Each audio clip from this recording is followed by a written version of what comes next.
ಇದು ಶ್ರೀ ಸ್ವರ್ಣವಳ್ಳಿ ಮಠದ ಶ್ರೀ ನರಸಿಂಹದೇವರ ಜಯಂತಿ ತೇರಿನ ಒಂದು ದೃಶ್ಯ.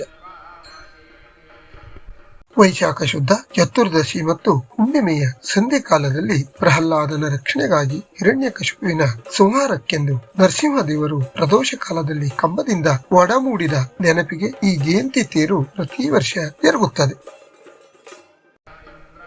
ತೇರು ಪ್ರಾರಂಭವಾಗುವ ಮೊದಲು ಶ್ರೀಮಠದಲ್ಲಿ ಅನೇಕ ವೈದಿಕ ಸಂಪ್ರದಾಯಗಳು ಸ್ವಾಮಿಗಳ ಸಮ್ಮುಖದಲ್ಲಿ ನಡೆಯುತ್ತವೆ.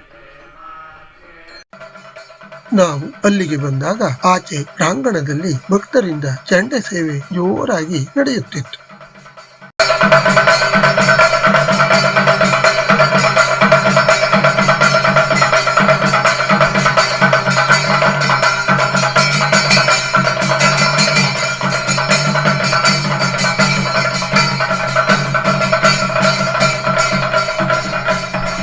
ಆಮೇಲೆ ಮಠದ ವಾದ್ಯವೃಂದದವರು ಅತ್ಯಂತ ಸುಮಧುರವಾಗಿ ನುಡಿಸಿದರು. ನಂತರ ರಥ ಹೋಗುವಾಗ ಕೂಡ ದಾರಿಯುದ್ದಕ್ಕೂ ಅವರು ನುಡಿಸುತ್ತಲೇ ಇದ್ದರು.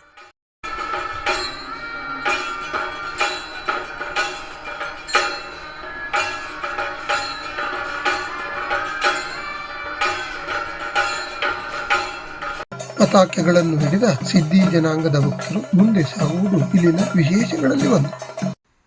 ಅವರ ಹಿಂದೆ ವಾದ್ಯಗಾರರು, ವಾದ್ಯಗಾರರ ಹಿಂದೆ ದೀವಟಿಗೆ ಹಿಡಿದವರು ಬರುತ್ತಾರೆ.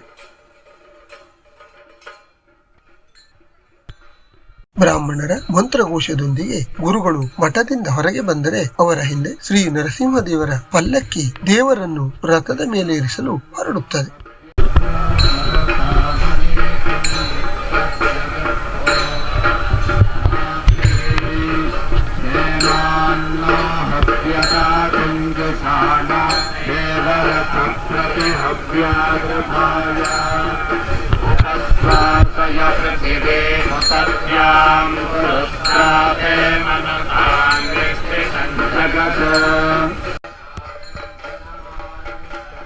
ಪಲ್ಲಕ್ಕಿಯಲ್ಲಿ ಸಾಗಿ ಬಂದ ಶ್ರೀ ನರಸಿಂಹದೇವರು ರಥವೇರಿ ಕುಳಿತ ನಂತರ ರಥಗಾಣಿಕೆ ಸಲ್ಲಿಸುವ ಕಾರ್ಯ ನಡೆಯುತ್ತದೆ.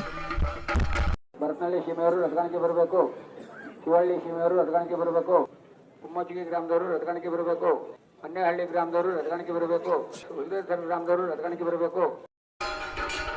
ಆ ನಂತರ ಶ್ರೀ ಗಂಗಾಧರೇಂದ್ರ ಸರಸ್ವತಿ ಸ್ವಾಮಿಗಳು ಮತ್ತು ಕಿರಿಯ ಸ್ವಾಮಿಗಳಿಂದ ಶ್ರೀ ನರಸಿಂಹದೇವರಿಗೆ ಪೂಜಾ ಕಾರ್ಯ ನಡೆಯುತ್ತದೆ.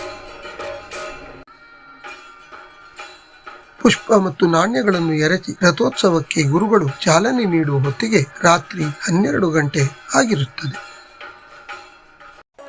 ನಂತರ ಜಯಘೋಷಗಳೊಂದಿಗೆ ಭಕ್ತರು ರಥವೆಳೆಯುವಾಗ ಸ್ವಾಮಿಗಳು ಅವರೊಂದಿಗೆ ಹೆಜ್ಜೆ ಹಾಕುತ್ತಾರೆ.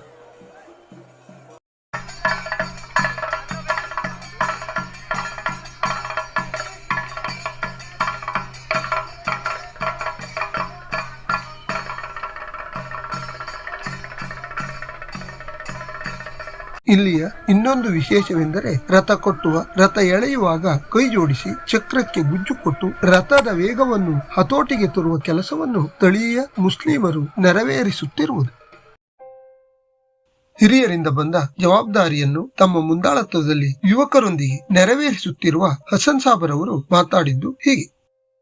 ರಥದ ಕೆಲಸ ಪ್ರತಿ ವರ್ಷ ಯಾವ ಟೈಮ್ನಲ್ಲಿ ಆರಂಭ ಆಗ್ತದೆ, ಎಷ್ಟು ದಿನ ಕಟ್ತಾ ಇದ್ದೀರಿ?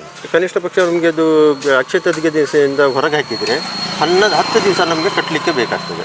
ಈಗ ನಾವು ತೇರು ಎಳಿಬೇಕಾದ್ರೂ ಸಹ ಗುಜ್ಜು ಕೊಡೋದು ಪ್ರತಿಯೊಂದು ನಮ್ಮದೇ ಇರ್ತದೆ. ತೇರು ಹೋಗಿ ವಾಪಸ್ ರಿಟರ್ನ್ ಬಂದು ಈ ಜಾಗಕ್ಕೆ ತಲುಪುವವರೆಗೆ ಕೆಲಸ ನಮ್ಮದಿರ್ತದೆ. ಕಡೆಗೆ 3 ದಿವಸದಲ್ಲಿ ನಾವು ಬಿಡಿಸಿ ಹಾಕ್ತೇವೆ.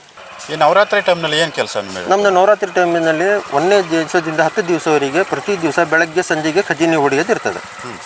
ಆ ಪೂಜೆ ಟೈಮಿಗೆ, ಮಂಗಳಾರತಿ ಟೈಮಿಗೆ ಬೆಳಗ್ಗೆ 2 ಸತಿ, ರಾತ್ರಿಗೆ 2 ಸತಿ ಖಜಾನೆ ಹೊಡಿತೇವೆ. ಮತ್ತು ದಶಮಿ ದೂರಿಗೂ ಬಂತು ನಮಗೆ ಖಜಾನೆ ಹೊಡೆಯೋದೆ.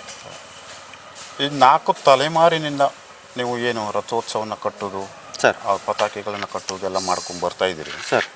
ಇದು ಹೇಗೆ ನಿಮ್ಮ ಕುಟುಂಬಕ್ಕೆ ಬಂದಿದೆ? ಅದು ಹೌದು, ಹಳೆಯ ಇದರಿಂದನೇ ನಮಗೆ ಕುಟುಂಬಕ್ಕೆ ಮುಸ್ಲಿಮರಿಂದನೇ ನಡಿಬೇಕಂಥೇಳಿ ಗುರುಗಳು ಹೇಳಿ, ನಮಗಂತೂ ಗೊತ್ತಿಲ್ಲ. ಇದು ನಮ್ಮ ತಂದೆಯವರು ನಮ್ಮ ತಾತನ ಬಾಯಿಂದನೇ ಕೇಳಿದ್ದು, ನಾವೇ ಮಾಡಬೇಕಂಥೇಳಿ. ನೀವೇ ಮಾಡ್ತು ಇದು ಮಾಡಬೇಕು ಅಂತೇಳಿ ಗುರುಗಳು ಸಹ ಹಾಗೆ ಹೇಳಿದೆ ನಮಗೆ, ನೀವೇ ಮಾಡಿ ಇದು ಮಾಡ್ಬೇಕಂತೇಳಿ ಆವಾಗಿಂದ ನಡೆದು ಬಂದಿದೆ. ಈಗ ಇನ್ನುವರೆಗೂ ಆ ನರಸಿಂಹದೇವ ಕೃಪೆಯಿಂದ ಇನ್ನೂ ತನಕ ನಡೀತಾ ಬಂದೆ. ನಮ್ಮ ಎಲ್ಲ ಹಣದ ಇದರಿಂದ ನರಸಿಂಹದೇವ ಕೃಪೆಯಿಂದ ಇಲ್ಲಿ ತನಕ ಸುರಕ್ಷಿತವಾಗಿ ನಡ್ಕೊಂಡು ಬಂದದೆ. ಈಗ ಹಿಂದೂಗಳ ಒಂದು ಮಠ ಆಗಿದ್ದಕ್ಕೆ ಮುಸ್ಲಿಮರ ನಿಮ್ಮ ಸ್ನೇಹ ಈ ರಥೋತ್ಸವದ ಮೂಲಕ ನಡೀತಾ ಇದೆ. ಈಗ ನಿಮ್ಮ ಬಾಂಧವ್ಯ ಹೇಗಿದೆ ಈ ಮಠದ ಜೊತೆ ಒಡನಾಟ ಆಗಿದೆ? ಒಡನಾಟ ಏನಿಲ್ಲ, ಭಾಳ ಒಳ್ಳೆ ಇದರಿಂದ ಇದೆ. ಭೇದ ಭಾವದ ಬಗ್ಗೆ ಕೇಳ್ತಾ ಇದ್ದೀರಲ್ಲ ತಾವು, ಜಾತಿ ಭೇದ ಭಾವ ಏನೂ ಇಲ್ಲ. ತೇರಿನ ದಿವಸ ಎಲ್ಲ ನಮ್ಮ ಮುಸ್ಲಿಂ ಬಾಂಧವರು ಬಂದು ಇಲ್ಲಿ ಸೇರಿ ರಥವನ್ನು ಎಳಿಬೇಕಾದ್ರೆ ನಮಗೆ ಗುಜ್ಜು ಕೊಡೋದ್ರ ಬಗ್ಗೆ ಹೆಲ್ಪ್ ಮಾಡೋದು, ರಥ ಎಳೆಯೋದು ಪ್ರತಿಯೊಂದಕ್ಕೂ ನಮಗೆ ಸಹಕಾರ ಕೊಡ್ತಾರೆ, ಹೆಲ್ಪ್ ಮಾಡ್ತಾರೆ. ಹಿಂದಿನ ಪೀಳಿಗೆ ನಾವು ಇಲ್ಲಿವರೆಗೆ ನಾವು ನಡ್ಸ್ಕೊಂಡು ಬಂದಾಯಿತು. ಇನ್ನು ಮುಂದೆ ನಮ್ಮ ಪೀಳಿಗೆಯವರು ಹಿಂದಿನ ಇದು ಮಾಡ್ಕೊಳ್ಬೇಕಾದ್ರೆ ಈ ಪೀಳಿಗೆ ತಯಾರು ಮಾಡ್ತಾ ಇದ್ದೇವೆ. ಈಗ ಅದೇ ಹುಡುಗರು ಕಟ್ತಾ ಇದ್ದಾರೆ ಮುಂದೆ. ಈ ಕೆಲಸ ಖುಷಿ ಕೊಡ್ತಾ ಇದೆ ನಿಮಗೆ? ಹಾಂ, ಖುಷಿ ಕೊಡ್ತಾರೆ. ಅಥವಾ ಗುರುಗಳು ಒತ್ತಾಯ ಮೇಲೆ? ಇಲ್ಲ ಇಲ್ಲ ಇಲ್ಲ ಏನಿಲ್ಲ, ತಲೆಮಾರಿನ ತಲೆಮಾರಿ ಗುರುಗಳ ಸಹಕಾರವೂ ಉಂಟು ನಮಗೆ ಈ ಖುಷಿನೂ ಉಂಟು. ಆ ದೃಷ್ಟಿಯಿಂದ ನಾವು ಇದು ಮುಂದುವರ್ಸ್ಕೊಂಡು ಹೋಗ್ತೀವಿ. ಇದು ಬಹಳ ಹಳೆಯಗಾಲದ ರಥ. 4 ಅಂತಸ್ತುಗಳಿರುವ ಈ ರಥವನ್ನು ಕತ್ತದಿಂದಲೇ ಬಿಗಿಗೊಳಿಸಲಾಗುತ್ತದೆ.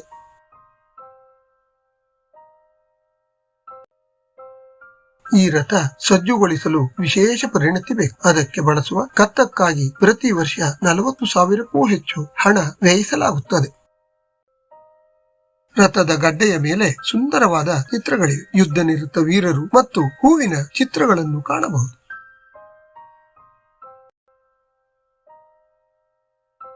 ಎದುರಿನಲ್ಲಿ ಪೀಠಾರೂಢನಾದ ಗಣಪತಿಯ ಕೆಳಗೆ ಕೈಮುಗಿದು ಕುಳಿತ ಗರುಡನ ವಿಗ್ರಹವಿದೆ.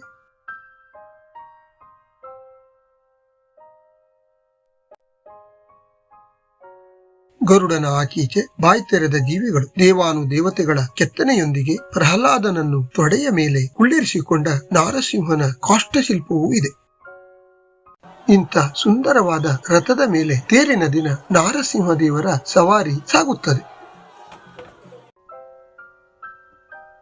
ಹವ್ಯಕ ಸಮಾಜದವರೇ ಪ್ರಮುಖವಾಗಿರುವ ಈ ಮಠಕ್ಕೆ ಬೇರೆ ಬೇರೆ ಜಾತಿಗಳ ಜನರ ಸೇವೆಯೂ ಸಲ್ಲಿಕೆಯಾಗುತ್ತಿದೆ. ನಕ್ಷತ್ರದ ದಿನ ಬರ್ತೇವೆ, ಸೇರಿನ ಗೆಡ್ಡೆ ಹೊರಗೆ ಹಾಕೋ ದಿನ ಬರ್ತೇವೆ. ದೇವ್ರ ಮಿಂದ ಆದ್ಮೇಲೆ ತಗೊಂಡು ಆಯ್ತು. ಮಠದ ವತಿಯಿಂದ ಭರತನಹಳ್ಳಿ ಸೀಮಾ ಸಿದ್ದಿ ಸಮಾಜದ ಗುಂಪಿಗೆ ಅಧ್ಯಕ್ಷರಾಗಿರುವ ರಾಮಬಾಬು ಸಿದ್ದಿಯವರ ಮಾತು ಇದಾದರೆ, ಅವರ ಕಾರ್ಯದರ್ಶಿ ಸುರೇಶ ಸಿದ್ದಿಯವರು ಮಾತನಾಡಿದ್ದಾರೆ. ನೀವಿಲ್ಲಿ ಮಠದಲ್ಲಿ ಏನೇನ್ ಸೇವೆ ಮಾಡ್ತೀರಿ? ನಿಮ್ ಜನರದ್ದು ಏನೇನ್ ಸೇವೆ? ಈ ಮಠದಲ್ಲಿ ನಾವು ತೇರು ಇಂಥದ್ದು ಟೈಮ್ನಲ್ಲಿ ತೋರಣವ ಮತ್ತೆ ನಮ್ಮ ಮಠದ ಒಂದು ಗೊಂಬೆ ಮತ್ತೆ ಅದರ ಕಿರೀಟವ ಅದನ್ನೆಲ್ಲ ನಾವು ಮೆರವಣಿಗೆ ಮುಖಾಂತರ ತಗೊಂಡು ಹೋಗ್ತೇವೆ. ಫಸ್ಟ್ ಅದ್ರ ಹಿಂದ್ಗಡೆಯಿಂದ ದೇವ್ರು ಬರ್ತದೆ. ಫಸ್ಟ್ ನಾವು ಅದ್ರ ಹಿಂದ್ಗಡೆ ವಾದನ, ಅದ್ರ ಹಿಂದ್ಗಡೆಯಿಂದ ದೇವ್ರು. ಸೋಂದಾ ಮಠ, ಸ್ವರ್ಣವಲ್ಲಿ ಮಠ, ಹೊನ್ನಳ್ಳಿ ಮಠ ಎಂದೆಲ್ಲ ಕರೆಯಲ್ಪಡುವ ಈ ಮಹಾಸಂಸ್ಥಾನವಿರುವುದು ಉತ್ತರ ಕನ್ನಡ ಜಿಲ್ಲೆ ಶಿರ್ಸಿ ತಾಲೂಕಿನ ಸೋಂದಾ ಎಂಬ ಊರಿನ ಸಮೀಪದಲ್ಲಿ.